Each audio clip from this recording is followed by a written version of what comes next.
Our next speaker is Mr. Atul Joshi, FPM Solution Specialist, Global Sales Cloud Platform Sales IBM. Mr. Atul Joshi is a chartered accountant with strategic planning plus IT consulting experience with over 17 years. He is a part of IBM data and AI team with focus on performance management solutions and has been instrumental in technically driving the IBM's business analytics value proposition across the customers. His core expertise is around envisaging the performance management led solution, covering a broad spectrum of strategic and financial planning, management and financial reporting, strengthened by predictive and perspective analytics. With a huge round of applause, ladies and gentlemen, please welcome Mr. Atul Joshi on the stage.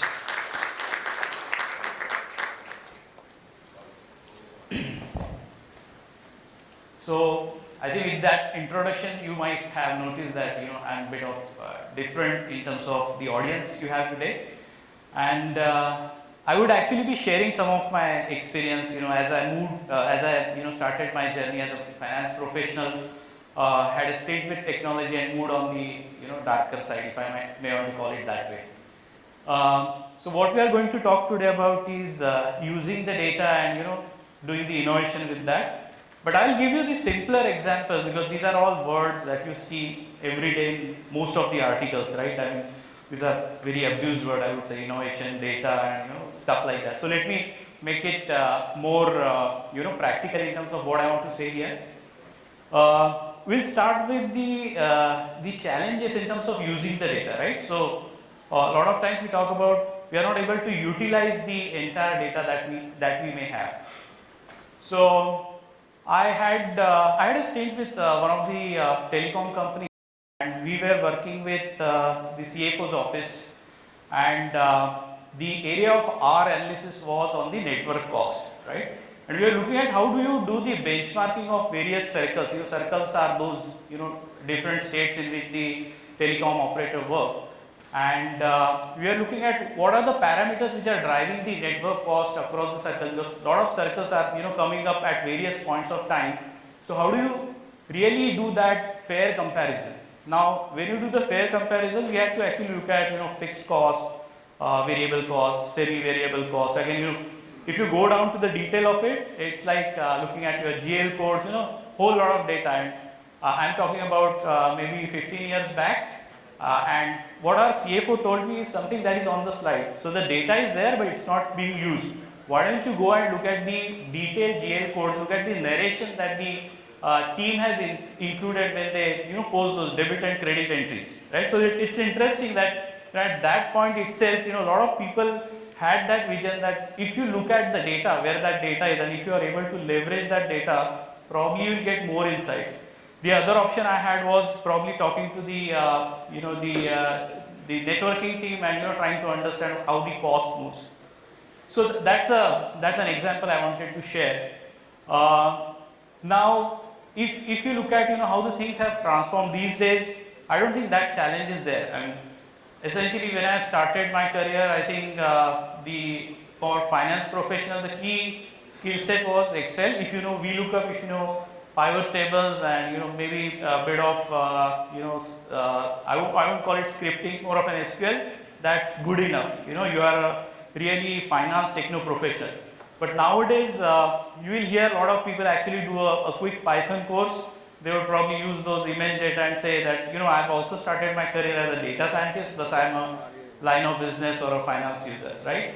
So we have come a long way, but at the same time what we notice is the challenges are still there in terms of how do you make use of the data.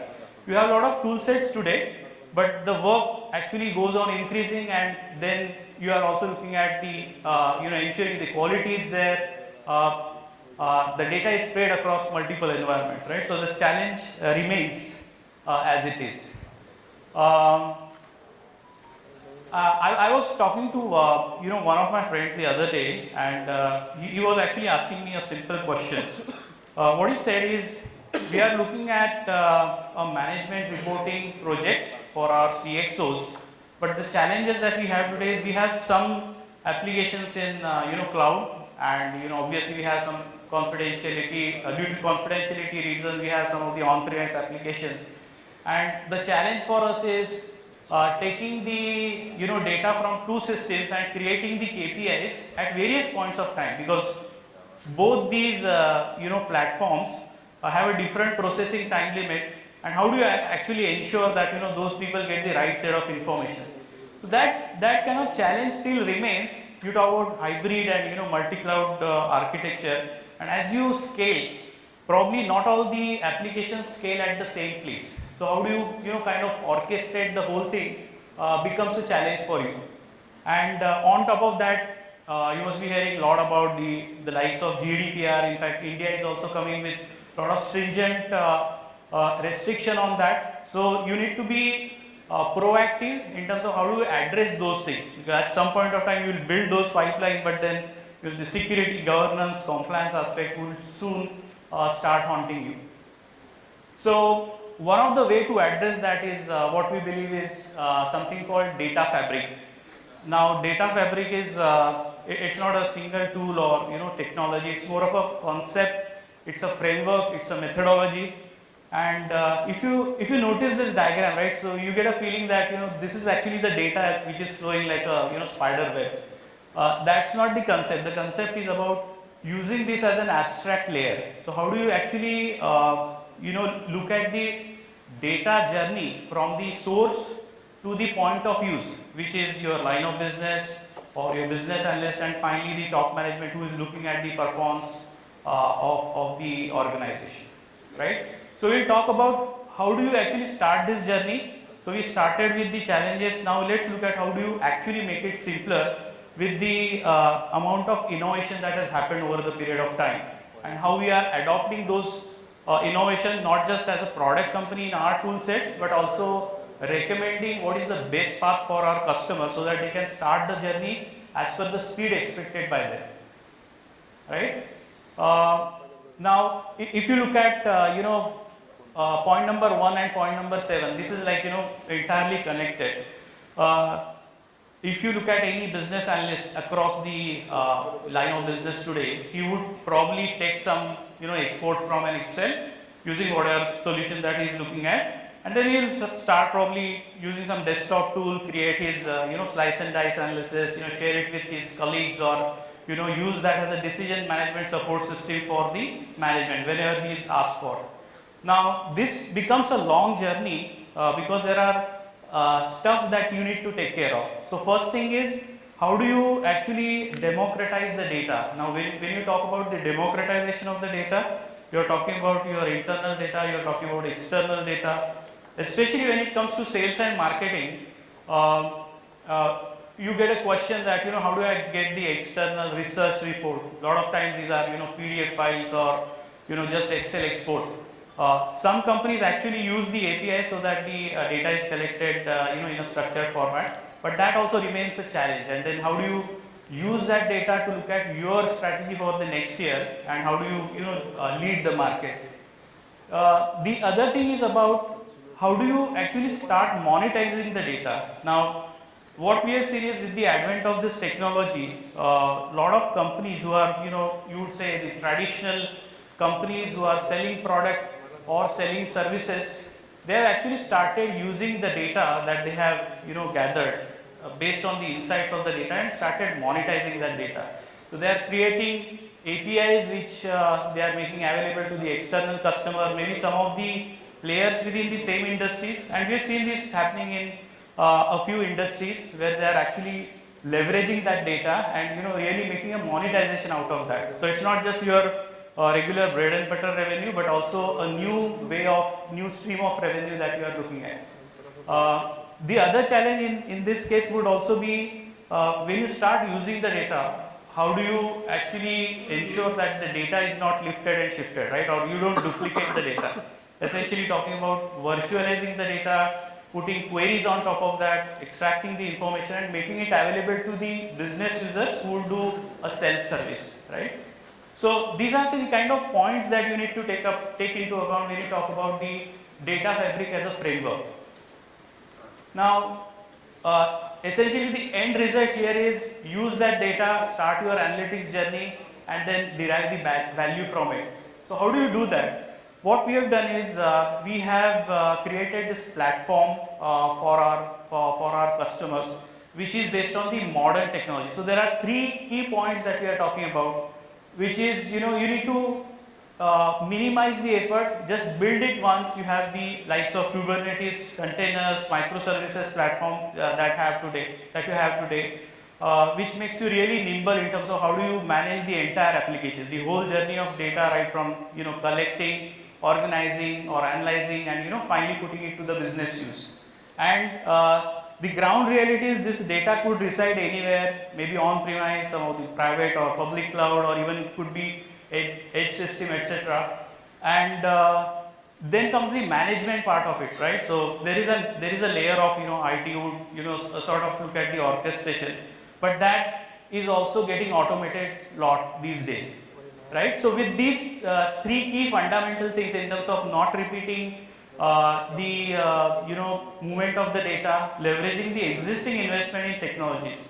You may have got some of the data scientists, they have built the code in Python, R. So how do you actually use that same set of skills and ingest that into your application is the key here, right? And finally, looking at the cost aspect of it, so it shouldn't really result in a scenario where you don't get the budget from the top management.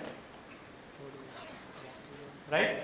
Now, if you look at a very high level requirement of any organization in the context of today's world, it would fall into these three categories. How do you start leveraging the data to build the predictive models, right?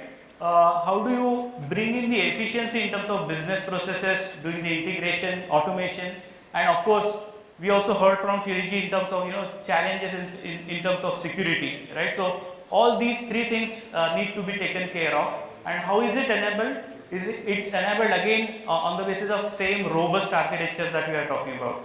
So you have a foundation layer which is modern, and it lets you build those applications specific to the line of businesses, or it could be the use cases, and then start using that data as you move forward in this journey. Now, if I take a slice of this and start talking detail about it, this typically translates into four sort of rungs, as we call it, in terms of your analytics journey. The first thing that we start about is collect, right? And again, I'd like to share an example here. We were working with one of the companies quite matured in terms of the different application it has. What we found surprising was they hired a external data scientists who are doing wonderful job in terms of having a predictive model, getting greater accuracy, etc. But the results are still shipped out to the line of business user in flat files, right? Because that end-to-end connection is not there. So and again, this becomes challenging because one platform is on premise, the other platform is as part of cloud services. What they are doing is they are simply shipping the files in a stored, the flat files in a storage area, and then the business users are taking it. Again, they are going back to pivot tables and VLOOKUP. So it's like what I've been doing 10 years back, it still kind of continues. So the crux here is how do you actually orchestrate that entire flow of the data, right from challenging, right from looking at the challenges in terms of collection, and if you look at the organization part of it, look at the data in terms of a menu card, right? So you would have different users within the organization, and they would be asking about, we need data because there are these challenges, and we have these KPIs which are under red. So how do you actually use that data? Now you can't give that data to anybody who asks for it. So you need to have some sort of governance, and that's where cataloging the data becomes important.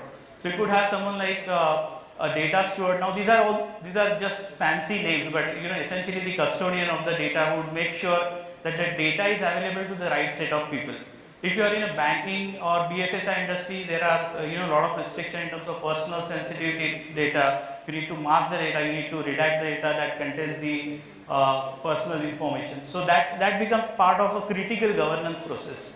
Now, once you have set these rules, these policies in place, then it's a matter of analyzing the data, right? And the analyzing the data has in today's world gone to a great length of having those different AI ML models, right? And it actually has brought the next set of challenges. And you must be hearing a lot about some of those AI use cases where it was giving weird results. So it works for some of the use cases, but it doesn't work for some of the other use cases, essentially because of drift in fairness or drift in bias that has creeped into the model. So the next set of challenge now is, although the model works very good for certain amount of data, how do you keep looking at this as a champion challenger algorithm, right? So you always start questioning what is the sanctity of the model, and you should be able to work on the model on a regular basis. And finally, when we talk about the infused culture, we are talking about the different line of business who are using it as a part of their own solution area. So it could be, let's say, your risk officers who are looking at the GRC data. Now, when we talk about GRC data, in today's world, it's not limited to a risk professional. We have seen scenario where a normal business user can actually put some simple English around the issues that he is raising, and an AI engine can talk in terms of connecting that to a compliance library, right? So it has come to that stage where it is kind of benefiting all three line of defenses. Or you take a case of an advanced sales and operations planning, or the the older business intelligence tool getting transformed in terms of exploratory data capabilities, right? How do you get those inbuilt AI models which are baked right into these end business applications, so that you don't need to run any data science models to get value from it, right? So in a way, this can become a simple data transformation journey. And what we have done is we have made it very simple for our customers. So essentially, you can start with the base cloud pack for data. That's the name of the whole data fabric based architecture that we have. And why cloud pack for data? Sometimes it gets confused that this is a cloud solution. Of course, it can be put on a cloud, but essentially what it does is it takes a look at your investment in data in terms of various on-premise system, your cloud solutions, and builds the foundation on top of that, so that you can transform this journey of getting data collected, organized, analyzed, and finally infusing it with the different business applications. So you can start with the basic data collection. You can have the as I said, those policies, catalogs, so that the right set of users can start using it. You can start with some of the AI/ML models that we have made available with the libraries that we have made, that we have created. Now, these are not just a simple coding example; these are the real life example. We call it accelerators. You can use those accelerators and relate that to your business problem and get started. And finally, as you are ready with this modern architecture and a platform, you will have a lot of queries, lot of requests from the line of businesses to start using it for their own areas, right? So it could be something like an entire performance management system. It could be something like a GRC or governance risk compliance, or if you are a bank, it could also be a financial crime insight, right? So you see the mobile payments getting exploded, lot of transactions happening digitally. How do you actually address that the payment frauds are detected in milliseconds time, right? And when you talk about the fraud detection, it is an area of multiple complexity, because you can't just take the financial data, you need to also calculate the non-financial indicators in real time to actually erase those fraud patterns. So this actually enables the quick movement of data across the platform and helps you really take the juice out of those business applications which you are making available to the your internal customers, right? And this is well received. So you can see some of the research analysts ranking us top across multiple segments of the data journey that we have seen, and also in terms of the innovation award for the product design, right? So what we talked is essentially, just to do a recap, there are challenges and there are ways to manage those challenges. You look at it as a data fabric, as a concept, and to ensure that you get this data journey right, you look at the tools how you can do the orchestration from and make it available to your end customer, right? So whether if it's your internal customer or the external customer in terms of making use of those APIs, etc. So that was a quick thing I wanted to share with you, and thanks a lot for your time.